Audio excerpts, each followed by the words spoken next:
திருநெல்வேலி சீமையிலே அறிவு திருநகர் பாதையிலே அப்பொழுதுதான் 10 தலையை விரித்து காண்பிப்பான். அதான் உண்மை. 10 தலை இயல்புல இல்லை. ஆனா போருக்கு போகிற போது இந்த போர் தந்திரங்களிலே ஒன்றாக அவன் அதை நினைத்து 10 தலையை காண்பித்து உண்மையான தலை எது என்று சொல்ல விரும்பாத நிலையிலே அவன் இருப்பான் என்பதுதான் உண்மை நண்பர்கள்.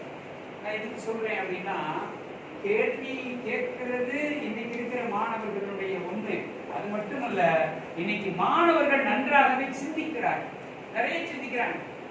இன்னைக்கு நான் உங்கள்கிட்ட சொல்றேன் தம்பிகளா, லேட்டரல் திங்கிங் என்று சொல்கிறார்கள்.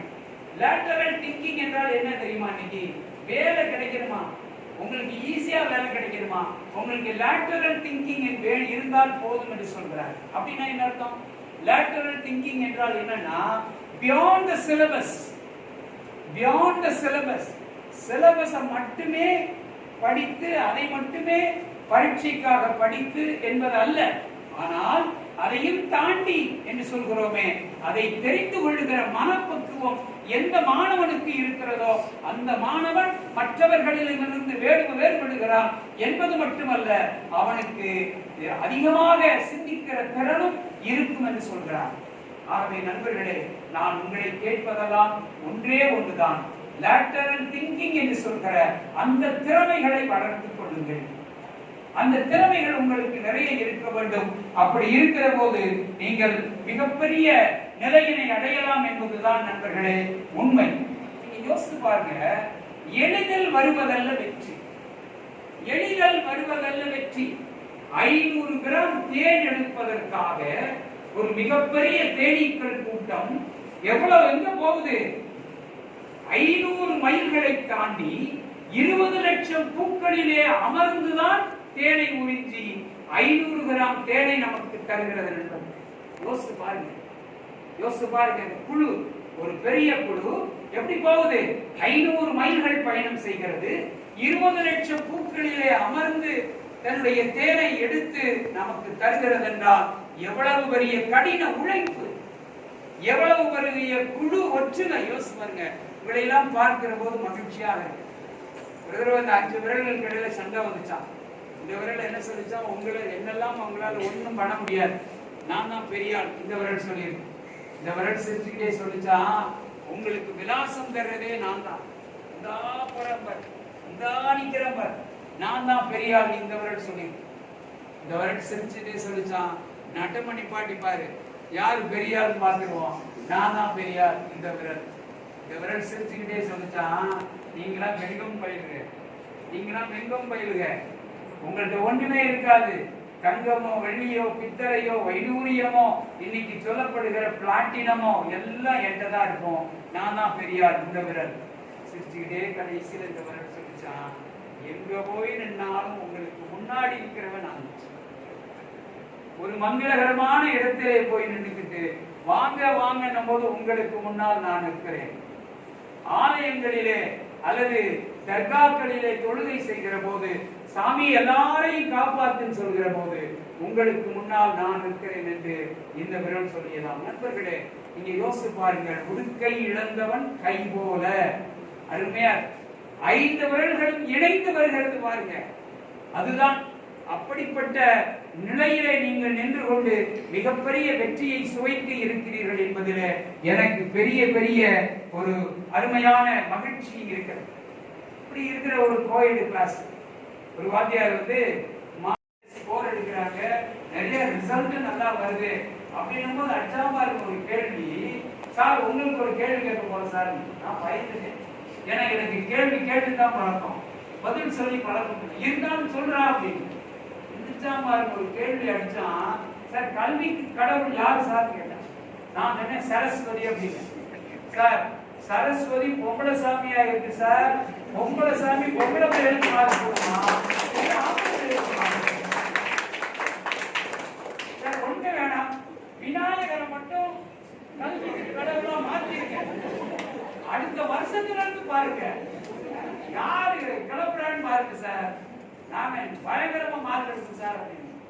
நண்பர்களே, அதுவல்ல, அது கல்விக்கு கடவுள் சரஸ்வதியாக இருந்தாலும் சரி, கல்விக்கு கடவுள் பிள்ளையாராக இருந்தாலும் சரி, மாணவர்களை எல்லாம் கடின உழைப்பான ஆடுவதற்கு ஒரு சின்ன ஜந்து, அதனுடைய உதாரணத்தை சொல்கிறேன். சிலந்தி வியப்பு ஏற்படுத்துகிற ஒரு மிகப்பெரிய ஒரு ஜந்து. அது யோசிச்சு பாருங்க, ஒரு மணி நேரத்துல வெளியே இருக்கிற புறப்பொருள்களினுடைய உதவியோடு இல்லை, தன்னுடைய அந்த சலைவா என்று சொல்லக்கூடிய எச்சிலினுடைய உதவி கொண்டு 450 அடி நீளமுள்ள ஒரு வலையை பின்ன முடியும். யாருனால? சிலந்தியால். ஒரு மணி நேரம். யோசிச்சு பாருங்க, நான் முதல்ல சொன்ன மாதிரி தான், ஒரு பெரிய குழு 500 மைல் போய் எவ்வளவு மில்லியன் கணக்கான பூக்களிலே அமர்ந்தால்தான் அந்த தேடை பெற முடியும் என்றால், நண்பர்களே, கடின உழைப்பு தான் இன்னைக்கு மிகப்பெரிய. ஒண்ணு வேணாம், நான் இங்க வந்துட்டு ஏபிஜே அப்துல் கலாம் பத்தி சொல்லாம போக முடியாது கண்டிப்பா. ஏன்னா அப்துல் கலாம் ரொம்ப சாதாரணமானவர். யோசிப்பார்களேன், ரொம்ப சாதாரணமானவர். அவருடைய வாழ்க்கை வரலாற்றின் அந்த அக்னி சிறகுகளை Wings of the Fire என்ற அந்த புத்தகத்தை வாசிக்கிற போது நம்முடைய கண்ணிலே இருக்கிற வெளிகளிலே இருக்கிற நீர் முட்டும். அப்படிப்பட்ட மிக சாதாரண நிலையிலே இருந்து மிகப்பெரிய அளவிற்கான ஒரு மிகப்பெரிய மக்கள் ஜனாதிபதியாக மாறிய ஏபிஜே அப்துல் கலாம் அவர்கள். ராமேஸ்வரம் எப்படிப்பட்ட ஊரு, இன்னைக்கு யோசிங்க, இன்னொரு அது கிட்டத்தட்ட ஒரு 70 வருடத்திற்கு முன்னால் எப்படி இருந்திருக்கும் யோசித்து பாருங்கள். அப்படிப்பட்ட அந்த குக்கிராமத்திலே இருந்து கிளம்பிய ஒரு சாதாரண சிறுவன் படிக்கிற போது படிப்பதற்கு பணம் இல்லை என்பதற்காகவே காலையிலே 8:30 மணி வரை வீடுகளுக்கெல்லாம் பேப்பர் போடுகிற ஒரு சிறுவனாக வேலை பார்த்து அதிலே கிடைத்த குறைந்த வருமானத்தை வைத்து தன்னுடைய குடும்பத்தையும் கண்காணித்து தானும் அந்த கிராமத்திலே இருந்து ராமநாதபுரம் சென்று மேல்நிலை கல்வியை முடித்துவிட்டு திருச்சியிலே இருக்கிற வடநாடு கல்லூரியிலே சென்று இளங்கலை பௌதீகம் முடித்துவிட்டு அங்கே அண்ணா பல்கலைக்கழகம் சென்று மிகப்பெரிய ஒரு பொறியியல் வல்லுநராக வெளியே வந்து உலகையே திரும்பி பார்க்க வைத்த ஒரு சாதாரண தமிழர் போல ஒரு ஏழை மாணவரை பார்க்க முடியாது. அப்படிப்பட்ட நிலைகளிலும் கடின உழைப்போடு மிகப்பெரிய அளவிற்கு உயர்ந்திருக்கிறார் என்றால் நான் கேட்கிறேன், ஏன் நம்மால் முடியாது?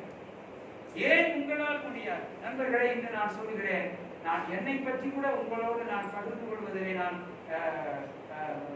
யோசிக்கிறேன். நான் ஒரு சாதாரண ஆலை தொழிலாளியினுடைய மகன். எங்க அப்பா ஒரு மில் ஒர்க்கர் தான். இந்த அம்பையில் இருக்குல்ல, அப்படிப்பட்ட ஒரு மில்லினுடைய தொழிலாளியினுடைய பையன். நான் படித்தேன், வேலை பார்த்தேன், முடித்தேன். நான் 2018-19 இந்த கல்லூரியிலே நான் ஓய்வு பெறுகிற போது அங்கே இருக்கிற அந்த கல்லூரியினுடைய சார் சொன்னாங்க லெபோ கலையரங்கு, அந்த கலையரங்கிலே காலேஜிலே நடக்குது. அந்த வருடம் ஓய்வு பெற்ற 4 பேராசிரியர்களிலே என்னை பேச பண்ணிட்டார்கள். நான் எழுந்து பேசினேன். இப்படி ஓப்பனா சொன்னேன். நான் ஓப்பனா சொன்னேன். என்ன சொன்னேன் என்றால், நான் சாதாரண ஆலை தொழிலாளியுடைய மகன். என்னுடைய பையன் என்று இங்கிலாந்திலே MS ஆர்டிபிஷியல் இன்டெலிஜென்ஸ் படித்துக் கொண்டிருக்கிறான் என்று சொல்லி, இன்னைக்கு அவன் கடவுளுடைய கிருபையால் இன்று டொரண்டோவிலே கனடாவிலே விஞ்ஞானியாக பணியாற்றி கொண்டிருக்கிறான். இன்னொரு பையன் இன்னைக்கு இருக்கக்கூடிய ஷெஃபீல்டு யூனிவர்சிட்டி என்று சொல்லி இங்கிலாந்திலே இருக்கிறது, அங்கே MS படித்துக் கொண்டிருக்கிறான், டேட்டா சயின்ஸ் படித்துக் கொண்டிருக்கிறான். இதெல்லாம் எப்படின்னு நினைக்கிறீங்க? வேற ஒண்ணும் இல்ல, கடவுளுடைய கிருபை, நம்முடைய கடின உழைப்பு. அதான் உண்மை. There is no substitute for hard work. நண்பர்களே, நீங்க யோசிச்சு பாருங்க, இந்த 3 ஆண்டுகள், ஈராண்டுகள், ஓராண்டு உங்களுடைய கடின உழைப்பின் பயனாக நீங்கள் அடைகிற உச்சம் மிகப்பெரியதாக இருக்கும். அதை பெறுவதற்கு நீங்கள் ஒவ்வொருவரும் முயல வேண்டும். அதற்கு இந்த ஆசிரியர்கள் கண்டிப்பாக உங்களுக்கு அவர்கள் துணை புரிவார்கள் என்று உங்களோடு நான் என்னுடைய நல்வாழ்த்துக்களை உங்களுக்கு சொல்லிக் கொள்கிறேன். ஒரு மாணவன்கிட்ட போய் கேட்கும் போது உன்னுடைய லட்சியம் என்ன என்று கேட்ட போது அவன் இப்படி சொல்கிறான், 5 4 3 2 1. எனக்கு புரியல, அது என்ன 5 4 3 2 1? அவன் சொன்னான், 5 என்பது 5 இலக்க சம்பளம் வேண்டும் எனக்கு, அதுதான் என்னுடைய லட்சியம். 5 இலக்க சம்பளம், 50,000 60,000 70,000 அப்படிதான் வேணும் எனக்கு. 5 இலக்க சம்பளம், 4 சக்கர வாகனம் வேண்டும், அதான் 4க்கு அர்த்தமா. 3 பெட்ரூம்ஸ் இருக்கக்கூடிய ஒரு மிகப்பெரிய வீடு எனக்கு வேண்டும், அதுதான் என்னுடைய லட்சியம். 2 என்பது என்ன, நாங்க 2 பேரும் இருக்கணும், கணவன் மனைவி மட்டும் அதில் இருக்க வேண்டும். அந்த 1 என்னப்பா, யார் ஒருத்தரும் வீட்டுக்கு வரக்கூடாது, யார் ஒருத்தரும் வீட்டுக்கு வரக்கூடாது. இன்னைக்கு அப்படித்தானே இருக்கு. யோசிச்சு பாருங்க, இன்னைக்கு எப்படி இருக்குது? நியூக்ளியஸ் ஃபேமிலி என்று சொல்கிறோம். நம்முடைய தமிழனுடைய அடையாளமே என்ன தெரியுமா? தமிழனுடைய அடையாளமே ஜாயிண்ட் ஃபேமிலி தான். இன்னும் கூட அந்த பழமை மாறாமல் ஜாயிண்ட் ஃபேமிலி சிஸ்டத்தை கடைபிடிக்கிற அந்த குடும்பங்களுக்கு என்னுடைய வாழ்த்துக்கள். ஆனா இப்ப என்ன பார்க்கிறோம்னா, பையனுக்கு திருமணம் முடிக்கிற போது வீடை பார்த்து வைத்துத்தான் திருமணம் முடித்த உடனே தனியே அனுப்பி விடுகிறோம். எதுவுமே அறியாமல் வாழ்க்கையை தொடங்குகிறார்கள். யோசிச்சு பாருங்க, இன்னைக்கு கூட்டு குடும்பம் என்று சொல்கிற போது அந்த கூட்டு குடும்பத்திலே இருக்கிற பாச உணர்வுகள், அங்கே இருக்கிற அந்த ஒரு ஐக்கியம், அங்கே இருக்கிற ஒரு பிரமாணிக்கம், இதெல்லாம் எங்கேயுமே இல்லை. நியூக்ளியஸ் ஃபேமிலி தனியா 2 பேர் இருப்பாங்க. யோசிச்சு பாருங்களேன், பேசுவதற்கான இல்லை, ஊடகங்களினுடைய துணையோடு வாழ்க்கையை நடத்தி கொண்டிருக்கிறார்கள். ஒரு 10-15 வருஷத்துக்கு முன்னாடி ஒருவேளை இங்க இருக்கிற ஒரு சில ஆசிரியர்கள் படிக்கிற போது என்று வைத்துக் கொள்ளலாம், சித்தி என்று. இன்னைக்கு சித்தி 2 கூட வந்துச்சு. அந்த சித்தி என்று சொல்கிற அந்த ஸ்லாங் எல்லாருக்குமே தெரியும். நீங்க சின்ன பிள்ளையா அதை நீங்க கேட்டிருப்பீங்க. அப்படிதான் சித்திய பார்த்துக்கிட்டு இருக்காமா, அந்த அம்மா பார்த்துக்கிட்டு இருக்கு, பையனை பக்கத்துல உட்கார வச்சு பார்த்துக்கிட்டு. வீட்டுக்காரர் வேகமா வர்றாரு, வேலை முடிச்சுட்டு வர்றாரு, திரும்ப அவர் போகணும். ஏமா சாப்பாடு போடுமா, இந்த விளம்பரம் வந்துருட்டுங்க, விளம்பரம் வந்துருட்டுங்க, உட்காந்தே பாக்குறாரு. விளம்பரம் வந்துருச்சு, அந்த 2 நிமிஷத்துல உள்ள போய் சாப்பாடை போட்டு கொடுக்குற, சாப்பிட்டு அவர் பாட்டு போயிடுறாரு. இது தொடர்ச்சியா நடந்துக்கிட்டு இருக்கு. ரொம்ப வேகமா திரும்ப போகணும் அப்படின்னு அவசரமா உள்ள வர்றாரு. உள்ள பையனை பார்த்து பையனோட சேர்ந்து உட்காந்து பார்த்துக்கிட்டு இருக்கிறார். கோவமாயிடுறாரு. இந்த அம்மா வராதுன்ட்டு பையனை ஒரு இழுத்து பக்கத்துல நிப்பாட்டி சொல்றாரு, உங்க அம்மாட்ட சொல்லி வை, இப்படியே போய்கிட்டு இருந்துச்சு, உனக்கு ஒரு சித்தியை கூட்டிட்டு வந்துடுவேன் பாத்துக்க. நண்பர்களே, இன்னைக்கு ஊடகங்கள் இப்படிதான் இருக்கு. நீங்க யோசிச்சு பாருங்க, அப்படி 3 பேர் சந்திச்சுக்கிட்டாங்களாம். புழுகேன், அண்ட புழுகேன், ஆகாச புழுகேன். புழுகேன் சொன்னானா, நேற்று காட்டுக்கு போனேன், என்ன வந்துச்சு, புலி வந்துச்சு, நீ என்ன பண்ண அப்படின்னு கேட்கிறான். நான் வேற ஒண்ணும் செய்யல, பாக்கெட்ல கைய விட்டேன், உள்ள இருக்கிற துப்பாக்கிய இப்படித்தான் தூக்கி காமிச்சேன், புலி ஓடி போச்சு அப்படின்னா. புழுகேன் சொல்லியிருக்கான். விடுவானா அண்ட புழுகேன், அண்ட புழுகேன் சொல்லியிருக்கான். நான் எது போனேன், சிறுத்தை வந்துச்சு. அப்ப நீ என்ன பண்ண? நான் துப்பாக்கி எல்லாம் எடுத்து காமிக்கல, துப்பாக்கி எடுத்து அப்படியே பிரிச்சு உள்ள இருக்கிற ரவைய தூக்கி எறிஞ்சேன், சிறுத்தை வேகமா ஓடிடுச்சு. நான் விடுவானா ஆகாச புழுகை, ஆகாச புழுகை சொன்னானா. நானும் எது காட்டுக்கு போனேன், என்ன வந்துச்சு, சிங்கம் வந்துச்சு. என்ன பண்ண? நான் துப்பாக்கி எல்லாம் தூக்கி காமிக்கல, துப்பாக்கி லைசன்ஸ் தான் தூக்கி காமிச்சேன், பின்னக்கால் படையிலே அடிச்சுட்டு ஓடுது. நண்பர்களே, நான் இதை எப்படி ஊடகமாக பேசுகிறேன் என்று நீங்கள் புரிந்து கொள்ளுங்கள்.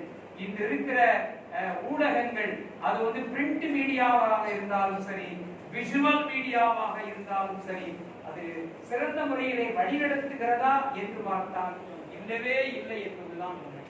யோசிச்சு பாருங்க, சாயந்தர நேரத்துல யார் வீட்டுக்காவது போய் பேச முடியும்னு நினைக்கிறீங்க? முந்திலாம் பாத்தீங்கன்னா கிராமங்கள்ல ஒரே ஒரு டிவி இருக்கும், தொலைக்காட்சி இருக்கும், எல்லாரும் வேகமா ஓடி போய் இருப்போம். அதுல பாத்தீங்கன்னா அந்த வளரும் வேளாண்மை இதெல்லாம் பார்த்துக்கிட்டு இருப்பான் பையன், யாரும் எல்லாரும் பார்த்துக்கிட்டு இருப்பான். அந்த வெள்ளிக்கிழமை மட்டும் ஒலியும் ஒளியும் நடக்கும். அப்பதான் சினிமா பாடல்கள் ஒளிபரப்புவாங்க. அதை பார்க்கறதுக்கு கிராமமே வந்து உட்கார்ந்து இருக்கும். ஆனா யோசிச்சு பாருங்க நண்பர்களே, இந்த எல்லார் வீட்டிலேயும் தொலைக்காட்சி வந்து அது தமிழ்ல சொல்ல போனா தொலைக்காட்சி அல்ல, அது கொள்ளைக்காட்சி. அதுதான் யோசிச்சு பாருங்களேன். நீங்க ஊடகங்கள் சோசியல் மீடியா என்று சொல்கிறேன், நீங்க எப்படி இருக்கு? நீங்க யார் நம்ம கல்லூரியிலையும் இருக்காதுன்னு நினைக்கிறேன். நான் பணியாற்றுகிற கல்லூரியில கூட நான் ரொம்ப ஸ்ட்ரிக்டா இருக்கிறது ஒண்ணு, இந்த செல் வந்து பயன்படுத்தக்கூடாது என்று. அது இங்கேயும் இருக்கும். ஆனா என்ன, ஒரு நம்மளே வந்து ரெண்டு விதமா பேச வேண்டியிருக்கு. ஆன்லைன் கிளாஸஸ் சொல்றோம், இதை கொண்டு வரக்கூடாதுன்னு சொல்றோம். ஆனா நிர்வாக சூழல் தான் காரணம், வேற ஒண்ணுமே. எதுக்கு உங்களை எல்லாம் நான் சொல்ற மாதிரி ஒரு விழுமியங்களை கற்பிக்கிற கல்லூரி இந்த கல்லூரி. எனக்கு மாற்று கருத்தை வேல்யூ பேஸ்ட் எஜுகேஷன் நீங்கள் கொடுத்து கொண்டிருக்கிறீர்கள், எனக்கு நன்றாக தெரியும். நான் 4-5 தடவை இந்த கல்லூரிக்கு வந்து நான் பேசியிருக்கிறேன், எனக்கு நன்றாக தெரியும். அதுவும் நம்முடைய பேராசிரியர் மகாதேவன் அவர்கள் நம்மகிட்ட சொன்னாங்கல்ல, உங்களுடைய ஆசிரியர்கள் எழுதி தொகுத்து அதிலும் மாணவர்கள் எழுதிய கவிதை சிறுகதைகளையும் சேர்த்த ஒரு தொகுதியை கொண்டு வந்திருக்கிறார்கள். உண்மையிலே நான் வெட்ட பாராட்டுகிறேன். நான் உண்மையிலேயே செய்யணும். எனக்கு தெரியும் ஆசிரியர்கள் எல்லாம் எழுதுகிற புத்தகங்கள் நாங்களே எழுதியிருக்கிறோம். இன்னைக்கு அறநெறிகள் விழுமியங்கள் என்று சொல்கிற சோசியல் அனாலிசிஸ் என்று சொல்கிற 4 பருவங்களுக்கு நாங்களே புத்தகங்கள் எழுதியிருக்கிறேன். நான் இணைந்து புத்தகங்கள் எழுதியிருக்கிறோம். ஆனா எனக்கு தெரிந்த மாணவர்கள் மாணவிகளினுடைய படைப்புகளை எங்களை சேர்த்ததுமாக எனக்கு ஞாபகம் இல்லை. ஆனால் அதை துணிந்து செய்திருக்கிற உங்களை நான் உண்மையிலே பாராட்டுகிறேன். மாணவர்களை எழுதுங்கள், மாணவர்களை எழுதுங்கள். உங்களை எல்லாம் பார்க்கிற போது வீசை அருந்துகிற ஒரு நிலையில இருக்கிற நல்ல ஒரு மாணவர்களாக இருக்கிறீர்கள். நான் எழுதிய ஒரு கவிதை, நான் 83 என்னுடைய இலக்கணை முடித்த போது ஒரு பல்கலைக்கழக அளவிலே ஒரு கவிதை போட்டி நடந்தது. அதில் நான் மீசை என்பதற்காக ஒரு போட்டி. மீசை இப்படி எழுதினேன். மீசை வாலிபத்தினுடைய விளம்பர பலகையாக இருக்கிறதே தவிர உயிருள்ள ரோமங்கள் அதிலே ஒன்று கூட இல்லை என்று சொல்லியிருக்கிறேன். ஆனால் மாணவர்களே, அந்த வார்த்தையை நான் திரும்பப்பட்டுக் கொள்கிறேன். நான் சதக்கத்துள்ள அப்பா மாணவர்களை பார்த்ததற்கு பின்னால் அந்த வார்த்தைகளை நான் வாபஸ் வாங்கிக் கொண்டேன். உங்களுடைய உயிருள்ள ரோமங்களாக இருக்கின்றன. இந்த சமுதாயத்திலே நீங்கள் செய்ய வேண்டிய காரியங்கள் நிறைய இருக்கின்றன நண்பர்களே. ஆகவே நீங்கள் இன்னுமாக நிறைய வாசியுங்கள், நிறைய படியுங்கள். நான் சொன்னது மாதிரி லேட்டரல் திங்கிங் என்று சொல்கிறோம்ல, அதுதான் உங்களை மிகப்பெரிய அளவிற்கு கொண்டு போகும். அதுல எந்தவித மாற்று கருத்து இல்லை நண்பர்களே. ஆகவே இன்னும் நிறைய நீங்க படியுங்கள். நல்லா சொன்னாங்க சார், சொன்னாங்க 1945 அந்த 2ஆம் மகா யுத்தம், உலக யுத்தம் வந்தபோது அந்த லிட்டில் பாய் என்கிற அந்த அணுகுண்டு வீசப்பட்ட போது கொக்கரித்தது அமெரிக்கா. என்ன தெரியுமா கொக்கரிச்சு? இதோட சாம்பலாகி போய்விட்டதே இந்த நாடு என்று சொல்லி சந்தோஷப்பட்டது. ஆனால் 70 ஆண்டுகளுக்குள்ளாக அந்த நாடு மிகப்பெரிய உலக வல்லரசுகளிலே மிகப்பெரிய நாடாக நின்று அதே அமெரிக்காவை எதிர்க்கிற துணிவை பெற்றிருக்கிற ஜப்பான் இப்படி முன்னேறிச்சு. நீங்க தான், உங்களை போன்ற இளைஞர்கள் தான், அந்த இளைஞர்களும் மாணவர்களும் தான் இந்த நாட்டை வளப்படுத்தினார்கள் என்பதிலே எந்தவித மாற்று கருத்துகளும் இல்லை. உண்மைதான். 2 வாக்கியங்களை நன்றாக சொன்னார். If not I, then who? If not now, then when? நான் இல்லாவிட்டால் வேறு யார்? இப்பொழுது இல்லாவிட்டால் வேறு எப்பொழுது என்று சொல்லி அந்த இரட்டை வாக்கியங்கள் மட்டும்தான் அந்த நாட்டை மிகப்பெரிய உலகத்தினுடைய உச்சாணி கொப்பிலே இருக்கிற அளவிற்கு வல்லரசாக மாற்றியது அந்த நாட்டினுடைய இளைஞர்களும் அந்த நாட்டினுடைய மாணவர்களும் என்பதை மறந்து விடாதீர்கள். ஆகவே நண்பர்களே, உங்களை பார்க்கிற போது இந்த பாரத தாயினுடைய மிகப்பெரிய எதிர்கால உயர்விற்கு கலங்கரை விளச்சங்கள் இங்கே இருப்பது போன்று நான் உணர்கிறேன் நண்பர்களே. அது உண்மை. இன்னொன்னு நீங்க புரிஞ்சுக்கங்க, 1850 இருந்து 1960 வரை 110 வருடங்கள் இந்த உலகத்தினுடைய வளர்ச்சி போக்கு எப்படி இருந்தது என்று உலக வங்கி ஒரு ஆய்வு நடத்தியது. 1850 இருந்து 1960 வரை எந்தெந்த நாடுகள் வளர்ந்தது, எந்தெந்த நாடுகள் வளர்ந்தது, ஏன் வளர்ந்தது, காரணம் என்ன என்று யோசித்த போது ஆய்வினுடைய முடிவிலே அவர்கள் கண்டுபிடித்தது ஒன்னே ஒன்றுதான்.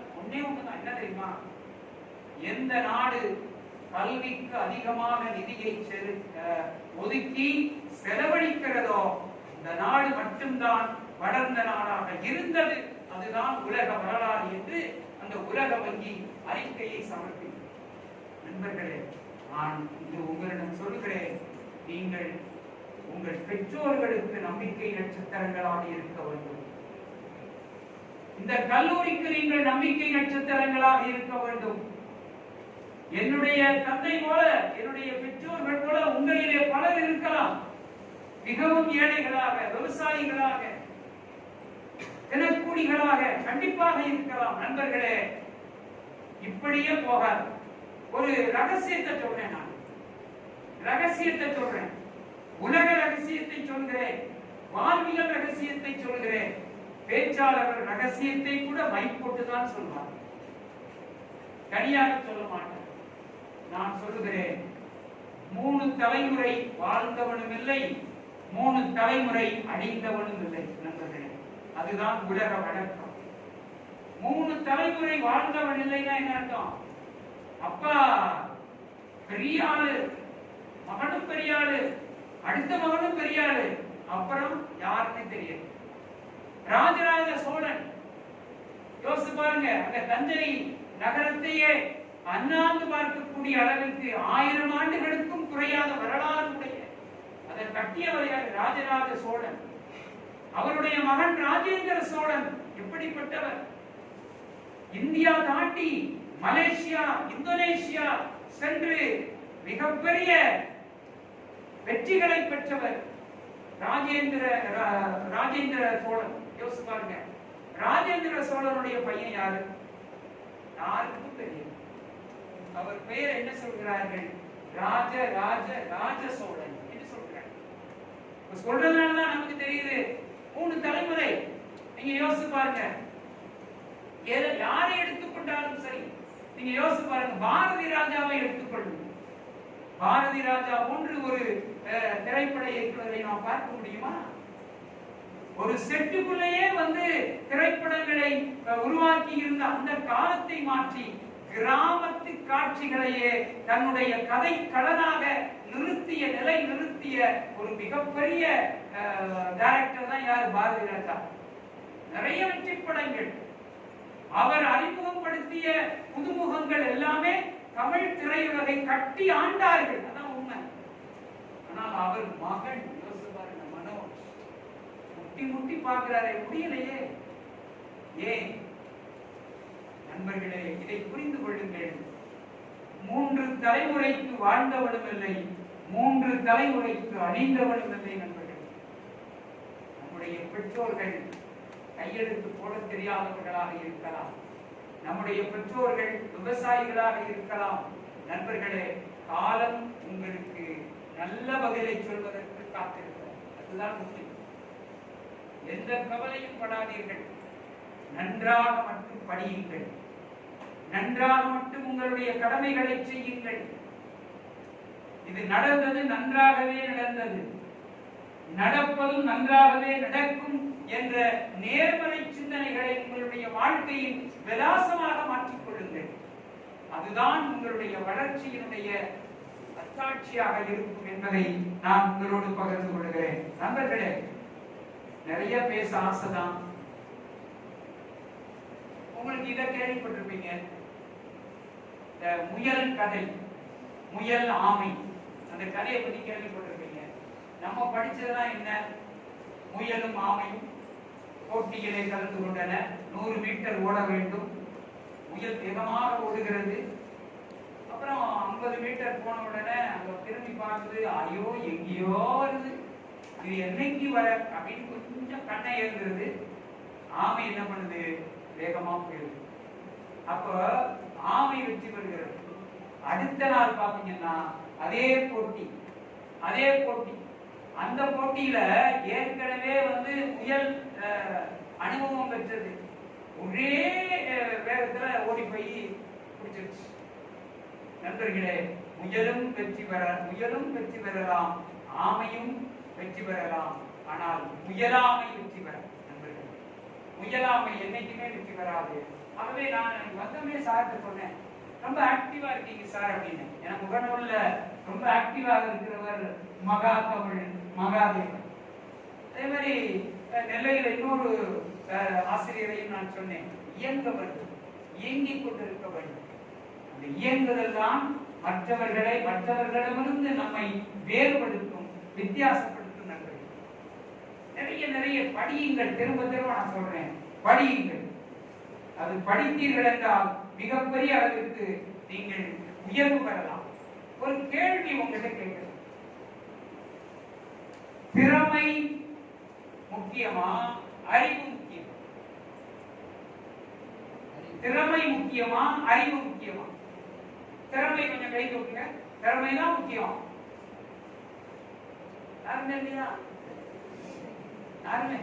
அறிவு தான் முக்கியம். பரவாயில்ல, அங்கொன்று இங்கொன்றுமாக கை தூக்குகிறார்கள். நண்பர்களை நன்றி, கை தூக்கிய நண்பர்களுக்கு நன்றி. திறமையும் முக்கியமல்ல, அறிவும் முக்கியமல்ல நண்பர்களே, அதீத ஆர்வம் தான் பேஷன் என்று சொல்லுவோம். அந்த PASSION என்று சொல்லப்படுகிற அந்த பேஷன் யாரிடம் இருக்கிறதோ அவர்கள்தான் வெற்றி பெறுவார். பாரிஸ்ல ஒரு போட்டி நடத்துகிறார். பாரிஸ், பிரான்சினுடைய தலைநகர் பாரிஸ்ல ஒரு போட்டி நடக்குது. என்னன்னா, கை தட்டிக் கொண்டே இருக்க வேண்டும். நண்பர்களை, கை தட்டுங்கள். பிபி வராது, சர்க்கரை ஏறாது. சர்க்கரை உங்க பெற்றோர்கிட்ட கொண்டு போய் சொல்லுங்க. ஏன்னா நீங்க உங்க பெற்றோர்கள் கண்டிப்பாக சர்க்கரை இருக்கும், பிபி. ஏன்னா நீங்க இந்த கார்பரேட் உலகத்தினுடைய தவிர்க்க முடியாத நோய்கள் இந்த இரண்டும் தான். ஏன்னா இது ஒரு கார்பரேட் உலகம், உங்களுக்கு தெரியாதுலாம் கிடையாது. கார்பரேட் உலகத்தில 2 நோய்கள் அதுமே நிறைய இருக்கும், பிபி, சுகர் ரெண்டும். நீங்க உங்க பெற்றோர்கள்ட்ட போய் கேளுங்க, நல்லா கை தட்டுங்கப்பா, எங்க வாத்தியார் சொல்லி இருக்கிறாங்க, பிபி அண்டாது, சுகர் ஏறாது சொல்லி இருக்கிறாங்க. அப்படி நினைச்சிட்டு ஒரு போட்டி நடத்துகிறார்கள் பாரிஸ். அதிகமான நேரம் கைதட்டிக் கொண்டே இருக்க வேண்டும். யார் அதிகமான நேரம் கைதட்டுகிறார்களோ அவர்களுக்கு பரிசு என்று பரிசுடைய விதிமுறை அறிவிக்கப்படுகிறது. சொல்றாங்கல்ல, நம்ம யார் சொல்லுவா, தங்கவேலு ஒரு படத்துக்கு சொல்றாரு, கட்டுறான் தட்டிக்கிட்டே இருந்தான்ற மாதிரி எல்லாரும் கட்டுறான் தட்டிக்கிட்டே இருக்கிறான். ஒரு நாள் கிடைக்கிறது, 24 மணி நேரம் தாண்டுகிறது. அடுத்த நாள் ஒரே கைத்தட்டு மட்டும் கேட்கிறது. அப்ப போட்டியாளர்கள், போட்டி நடத்துகிறவர்களுக்கு சந்தோஷம், போட்டி முடிஞ்சு போச்சுல, இல்லைன்னா 2 நாள் உட்கார்ந்து இருக்கேன், போட்டி முடிஞ்சு போச்சு அப்படின்னு நாங்க கை தட்டி கொண்டிருக்கிறவர்கள் எழுந்து வாருங்கள் என்று சொன்னார். ஒருவர் வருவதற்கு பதிலாக 2 வந்தார்கள். 2 வந்திருக்கிறார்கள். ஆச்சரியம். அப்படி கையை ஒருத்தர் வலது கையை இடது கையை முன்னாடி வச்சு வர்றாரு, ஒருத்தர் வலது கையை முன்னாடி வச்சு. ஆச்சரியம், ஒரு ஆள் தானே வர சொன்னார், 2 பேர் வர்றாங்களே அப்படின்னு பார்த்தா, வலது கை இழந்தவரும் இடது கை இழந்தவரும் இருவரும் சேர்ந்தே கட்டி கொண்டிருக்கிறார். வலது கை இழந்தவர் இடது கை இழந்தவர் வலது கையை வைத்து நெடுநேரம் தட்டி கொண்டிருந்து அந்த பரிசனை பெற்றுச் செல்கிறார்கள் என்பது நடந்த உண்மை என்பதை நான் இந்த நேரத்தில் பதிவு செய்கிறேன். நண்பர்களே, கடின உழைப்பு தான், கடின உழைப்பிற்கு இணை வேறு எதுவுமே கிடையாது நண்பர்கள். அதான் உண்மை. ஆகவே நீங்கள் கடின உழைப்பை நீங்கள் கைக்கொள்ள வேண்டும். அதுவே உங்களை மற்றவர்களிடமிருந்து வேறுபடுத்தும், வித்தியாசப்படுத்தும் என்று நான் சொல்ல விரும்புகிறேன் நண்பர்களே. இன்னொன்னு பஞ்சாமிரதம் கேள்விப்பட்டிருப்பீங்க. பஞ்சாமிரதம் எப்படி செய்யறாங்க தெரியுமா? எந்தெந்த பொருள்களை வைத்து செய்யறாங்க தெரியுமா? நான் இதை சொன்னால் நீங்கள் ஆச்சரியப்படுவீர்கள். மரம், செடி, கொடி, பறவை, மிருகம், இந்த 5ஐ வைத்துத்தான் பஞ்சாமிரதம் செய்யப்படுகிறது. மிருகமா, பறவையா? அப்படியா சார்? நீங்கள் கேட்பது என் காதுக்கு கேட்கிறது. நண்பர்களே, உங்களிடம் சொல்கிறேன், மரம் என்பது வாழை பழம், அது மரம். செடி என்பது கரும்பு செடி, செடியில இருந்து வருகிற அந்த கரும்பு சாறு. அது மட்டுமல்ல, திராட்சை அதிலே எரிக்கப்படுகிறது. அடுத்து பறவை என்றால் வேறு ஒன்றுமல்ல, நான் முதலிலே சொன்ன தேனி, அதுதான் பறவை. தேன். அது மட்டுமல்ல, அடுத்து விலங்கு. விலங்குனா என்ன அர்த்தம்? அந்த விலங்கு மாட்டிலே இருந்து பெறப்படுகிற பால். ஆக நண்பர்களே, அந்த யோசித்து பாருங்களேன், எங்கோ பிறந்த மாடு, எங்கோ பிறந்த பறவை, எங்கோ இருக்கிற எல்லாம் இணைந்து மிகப்பெரிய ஒரு பஞ்சாமிரதத்தை அமிழ்தமாக நமக்கு தருகிறது என்றால் 5ம் இணைந்துதான் நமக்கு தருகிறது. நண்பர்களே, உங்களை பார்க்கிற போது நான் ரொம்ப மிக்க மகிழ்ச்சி அடைகிறேன். பல்வேறு சமூக தளங்களிலே இருந்து, பல்வேறு குடும்ப பின்னணியிலே இருந்து நீங்கள் வந்தாலும் கூட இந்த கல்லூரியினுடைய மாணவர் என்ற அந்த ஒற்றை பதாகையின் கீழே நீங்கள் அணிவகுத்திருக்கிறீர்கள். 50 ஆண்டுகள் தாண்டுகிற இந்த கல்லூரியை பார்க்கிற பொழுது எனக்கு மிக மிக மகிழ்ச்சியாக இருக்கிறது. இன்னும் இந்த கல்லூரி மிகப்பெரிய அளவிலே வளர வேண்டும். பொன்விழா கண்ட கல்லூரி பவள விழா காண வேண்டும், முத்து விழா காண வேண்டும், 100ஆண்டு காண வேண்டும். அப்பொழுதெல்லாம் நீங்களே சிறப்பு விருந்தினர்களாக வர வேண்டும்.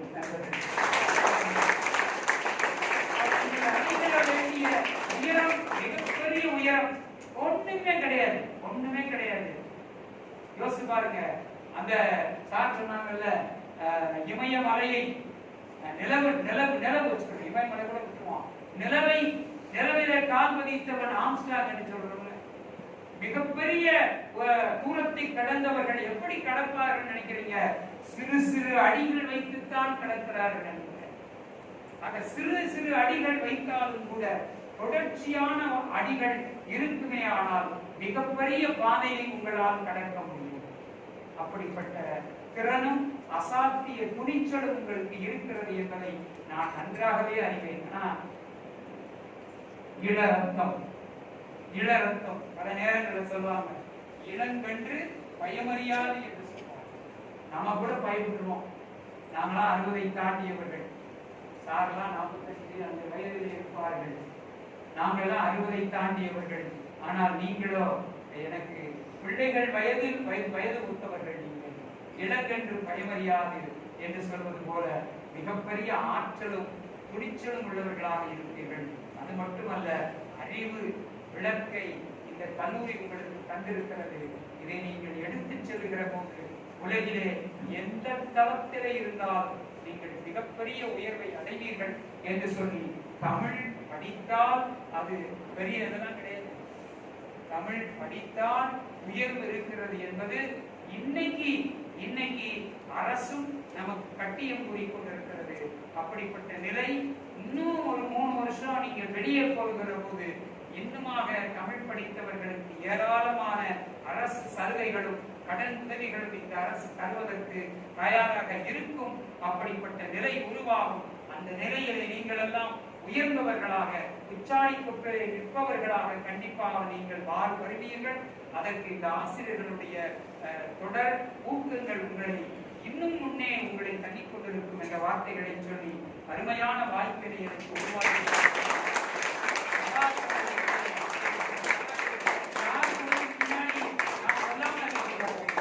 என்னுடைய மாணவர், எங்களுடைய மாணவர். அப்படிப்பட்ட ஆசிரியர் இன்று உங்களை வழிநடத்தி கொண்டிருக்கிறார் என்பதில் எனக்கு மிக்க மகிழ்ச்சியாக இருக்கிறது. அது மட்டுமல்ல, இப்போ ஒரு நாள் தான் பார்த்தேன். நான் பார்த்து சார் எப்பதான் பார்த்தேன், உங்களுடைய துறை தலைவர். அவரும் பாளையங்கோட்டை தூய சவேரியார் கல்லூரியில தமிழ் பயின்றவர்கள். என்ற ஒரு மகிழ்ச்சியும் என்ற சந்தோஷமும் எனக்கு இருக்கிறது. அங்கே ஒரு ஆசிரியர் இருக்கிறார், சுரேஷாவும் எங்கள் கல்லூரியும் சொல்லக்கூடாது.